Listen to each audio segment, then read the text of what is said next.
What if the reason you never have enough money is because you're getting paid more? Sounds ridiculous. But there's a money trap that can make earning more feel like you're standing still. And most people don't even realize they're inside it. It starts when you get a raise. Maybe you go from earning 300,000 to 500,000. Naturally, you think, now I can finally afford better things. So you upgrade your phone, eat at better restaurants, move into a nicer apartment. And because you can afford it, nothing feels wrong.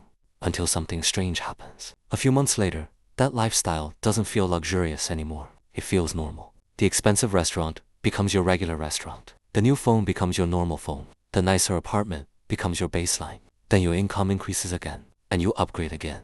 This is lifestyle inflation. Your expenses grow as your income grows, and it can keep you financially stuck for years, because your brain adapts to your new lifestyle. What once felt like a luxury eventually feels like something you need. That's why someone earning 1 million a month can still feel broke. They don't necessarily have an income problem. They have an enough problem, and social media makes this even worse. You see someone with a better car, someone wearing expensive clothes, someone traveling constantly, and your brain quietly turns their lifestyle into your new target. You don't see their debt. You don't see their financial stress. You only see what they bought. So you start thinking, I should have that too. And now you're spending money to look wealthier instead of using money to actually become wealthier. Because looking rich and becoming rich are completely different games. Looking rich requires spending money. Building wealth requires keeping money. And here's the uncomfortable part. You can dramatically increase your income and still never build wealth. If every extra 100,000 you earn becomes another 100,000 you spend, your financial position barely changes.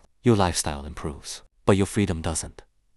That's the trap. You keep chasing a bigger paycheck because your lifestyle keeps getting bigger. Earn more, spend more, need more, earn more, repeat. So what should you do? You don't have to stop enjoying your money. You don't have to live miserably. But when your income increases, don't automatically upgrade everything. Let some of that extra money change your future, not just your present. Save some, invest some, then enjoy the rest. Because the goal isn't simply to earn more money. It's to create a gap between what you earn and what you spend. That's where wealth is built. So the next time you get more money, don't immediately ask, what can I afford now? Ask, how much of this can I keep? Because earning more doesn't automatically make you wealthier. Being able to turn your income into savings, investments, and freedom does. If every raise makes your life more expensive, you'll spend your entire life needing another raise.